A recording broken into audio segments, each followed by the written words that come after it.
కాస్త దుఃఖం నటించండి. అలాగే. మరీ అంత ఓవర్ వద్దు, లౌక్యంగా ఏడవండి. Very good. వస్తాను సార్. కంటిన్యూ. చిన్నప్పుడు బల్లో పంతులు కూడా నన్ను ఇట్టా కొట్టలేదు.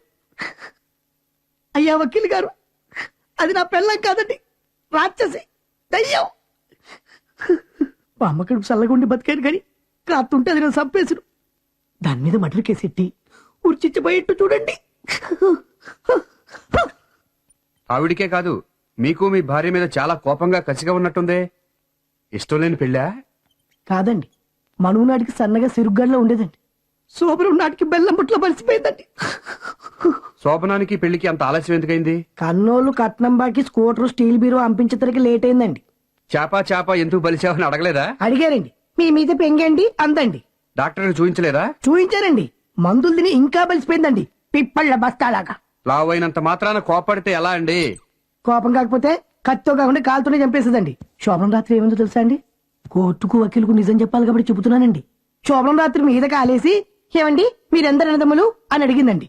నువ్వు నా మీద కాలు తీస్తే నలుగురం, ఉంచితే ముగ్గురే అన్నానండి. ఈ భర్తతో సరదాగా ఎక్కడికి వెళ్ళు. సినిమాకి వెళ్తే 3 టికెట్లు, నా కోటి దానికి 2, హోటల్కి వెళ్తే డబల్ ఛార్జ్. అలాంటప్పుడు ఇలాగ నెట్టుకుంటే తప్ప. ఇలాకాలు మాత్రం బలిసి బస్తాలైపోరా? ఇలాక బలవదు, బలిస్తే ఇలాక అవ్వనేదు అవ్వదు. ఇలాక గిలాక అనకూడదు, పెళ్ళావసహ్యం, ఓహో. లావు అనకూడదు. రేపు పత్రికల వాళ్ళ దగ్గర, కోర్టులో చాలా జాగ్రత్తగా ఒళ్ళు దగ్గర పెట్టుకుని మాట్లాడాలి. అమ్మా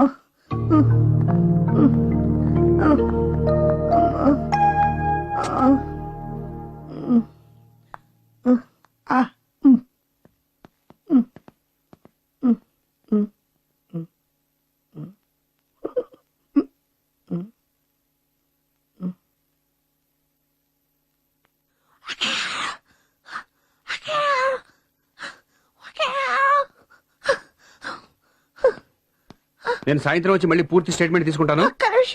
చాలా థ్యాంక్స్ అమ్మా. దాని మర్డర్ కేసు కింద ఉరిచిచ్చి పడిపోద్దా? మీరు మర్డర్ అయిపోలేదుగా? అయితే 110 ఏళ్ళు జైల్లో తూయించేయండి. ఈలోగా నాకు లైన్ చెప్తే వేరే దారి చూసుకొని. ఇలాకతోనా?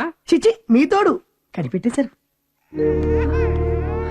మా అమ్మ కదా, చెడవకు. ఎంత కష్టం వచ్చిందే కాసులు. ఎలా ఉన్నావు? రాత్రి ఏం తిన్నావే? ఏడవకమ్మా, ఏడవకే. నా సంగతి సరే కాని బాబాయ్, ఆయన ఎలా ఉన్నారు? కట్టారా? మందేశారా? నిన్న సావుగొట్టి సంపోయి ఇవాళ కుసులు అడుగుతున్నావా? నా తల్లే.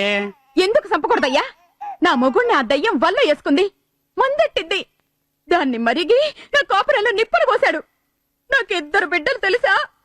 వాళ్ళు నోళ్లు కొట్టి నా నోరు కుట్టి దాచిన డబ్బంతా నేను ఏడిస్తే ఇది ఏడిసి బట్ట తడిపెత్తది బాబాయ్. అలా బయట పోయించి తీసుకురా. నా బిడ్డలు నోళ్లు కొట్టి నేను దాచిన డబ్బంతా దోచుకుని దాని పాలు చేశాడు. నా గాజులు, నా గొలుసు, కాసుల పేరు అన్ని దోచి దాని ఎదర పోశాడు. అసలు అన్ని సంపాలే నరకాలా? అవును, సంపాలనే కొట్టాను. నా మంగళాస్త్రం బలంగా ఉండి బతికాడు గాని సంపిన పాపం లేదు. చంపుతాను, నరుకుతాను అలాంటి మాటలు అనకూడదమ్మా. ఎందుకు అనకూడదమ్మా? ఆడలాంటి పాపిష్టి పనులు చెయ్యొచ్చా? అదే పాడు పని ఆడది సెత్తే. చిచి, అయ్యేం పాడు మాటలు? పాడేవిటమ్మా, మొగుడు అలాంటి పనులు చేస్తే తప్పే కదా. మగాడు మహారాజు, మా పెన్నుడికి ఇంకా 2 ఉన్నారంట. అంటే ఒకే తప్పుని మొగాడు చేస్తే శృంగారం, ఆడది చేస్తే వ్యభిచారం అంటావు. అవన్నీ నాకు తెలదు. ఆడది సిగరెట్ కాలిస్తే చిచి, ఆడది ఇలా ఆలోచిస్తే ఎలా బాబాయ్? నువ్వెంత చెప్పు, ఇది మగాడి రాజ్యమేనమ్మా. కాసులు, నువ్వు భయపడకు, నిన్న దేవుడే కాపాడతాడు. ఆయన మగాడే కదా. బాబాయ్, నన్ను ఊరేసినా సరే నా బిడ్డల్ని నువ్వే కాపాడాలి బాబాయ్. భయపడకమ్మా, నీకేం కాదు. నీ అమాయకత్వమే నిన్ను కాపాడుతుంది. నేనున్నాను, భయపడకమ్మా. రాధా, ఇవాళ ఏం జరిగిందో చెప్పుకో చూద్దాం. నిన్నే చెప్పు. నాకెలా తెలుస్తుందండి? పొద్దున్న పేపర్లో చూడలా? కాసులమ్మనే ఒక మహా ఇల్లాలు వరహాలరావు అనే పతిదేవుడు చావుగొట్టి చెవులు మూసింది. ఆమెను అరెస్టు చేశారు. హత్య కేసు. రేపే ఏపీపీ శ్రీ వేణుగోపాలరావు గారిచే ప్రాసిక్యూషన్. మిస్టర్ ప్రాసిక్యూటర్ గారు, మొగుడు పెళ్ళాలు కొట్టుకుంటే అది డొమెస్టిక్ వైలెన్స్, సంసార దౌర్జన్యం కింద వస్తుంది. దాన్ని కోర్టు పోలీసులు ఎలా బుక్ చేస్తారు? My dear young thing, domestic violence అంటే భర్త భార్యని కొట్టడం. అది హోల్ వరల్డ్ అంతా మామూలే, కోర్టులు దాని జోలికి పోవు. కానీ భర్తని భార్య కొడితే అది న్యూసే కాదు, కేసు కూడా. నాన్ సెన్స్, నేను ఒప్పుకోను. ఆడదానికో చట్టము, మగాడికో చట్టమునా? ఆల్ ఆర్ ఈక్వల్ కదా? మీరన్నమాటే కదండి. అఫ్ కోర్స్ ఆల్ ఆర్ ఈక్వలే, ఆలు మగలు సమానులే.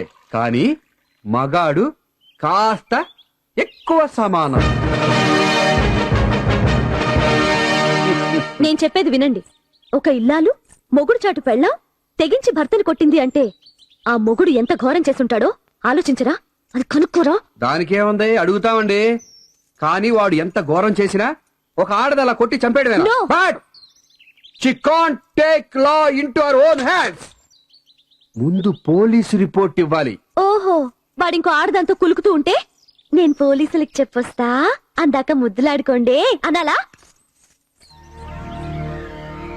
అంత ఖచ్చితంగా చూసినట్టు చెప్తున్నావు, ఎలా తెలుసు? తెలుసుకున్నాను కాబట్టి. ఈ కేసులో ఆ ఇల్లాలు కాసులమ్మ తరఫున నేను వకాలత్ తీసుకున్నాను కాబట్టి. వాట్?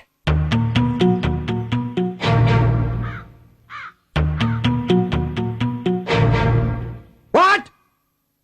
Yes! నేను అసిస్టెంట్ ప్రాసిక్యూటర్ని రాధా. రేపు నేనే ప్రాసిక్యూట్ చెయ్యాలి, అది తెలుసా? ఇప్పుడే తెలిసింది. ఓహో, తెలియక కేసు తీసుకున్నావా? గుడ్, ఓకే, ఇప్పుడు తెలిసిందిగా, వదిలే. Thank you.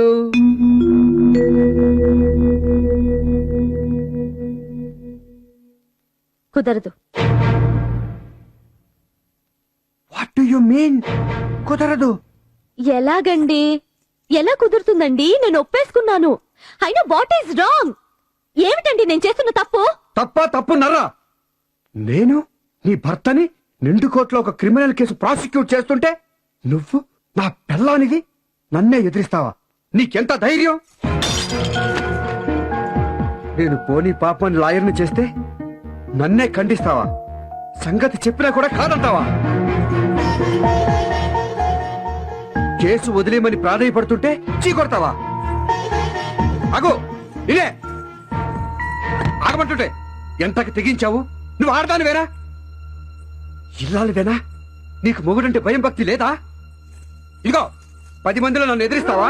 కేసు పేరుతో నువ్వని అరిచి నా పరువు తీస్తావా? ఇందులో పరువు పోవడం ఎక్కడుందండి? ఎవరి కేసులోనూ వాళ్ళ తరఫున బాధిస్తూ మీ మాటని కాదంటే ఎదిరిస్తే అది మీకెలా తగులుతుంది? అదిగో అదే వద్దంట, అదే పొగరమొత్తాను. ఆఖరిసారి చెప్తున్నాను, ఈ కేసు వదిలిపెట్టు, లేకపోతే చాలా దూరం వెళ్తుంది. గుర్తుంచుకో, after all you are my wife, నా పెళ్ళానివి. జాగ్రత్త.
క్షమించు, నా రాధ నాకు ఇవ్వు, నాకు బుద్ధొచ్చింది. స్వామి స్వామి స్వామి.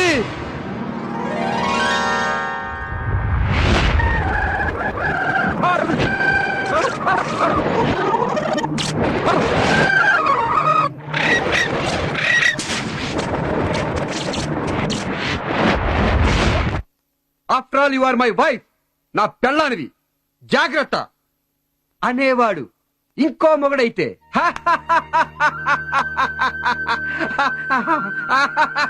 నేను తప్ప ఇంకే మామూలు మొగుడైనా పేట్రేగిపోయి ఇలాంటి మాటలు అనేవాడు. బట్ నేను అనబోనని చెప్తున్నాను. Not me, not this Bhopal, I mean Gopal, this Venugopal. No no no no no no never. Radha, congrats, best of luck. తప్పకుండా వాదించు. ధర్మదేవత ముందు మొగుడు పెళ్ళ తల్లి బిడ్డ అనే తేడాలుండవు. లా ఈజ్ లా, ధర్మం ధర్మమే. నేను సహకరిస్తాను, నేను సాయం చేస్తాను. Don't worry. అహో బామ్మ, చూడు నీ మనవరాలు, నా ఇల్లాలు, నా ధర్మపత్ని ఎంత గొప్ప పని చేస్తోందో. ఆనాడు తండ్రి కోసం రాజ్యం కాదన్నాడు రాముడు. ఈనాడు ధర్మం కోసం భర్త మాట కాదని భర్త ప్రోద్బలంతో న్యాయ దేవతకు సేవ చేస్తోంది.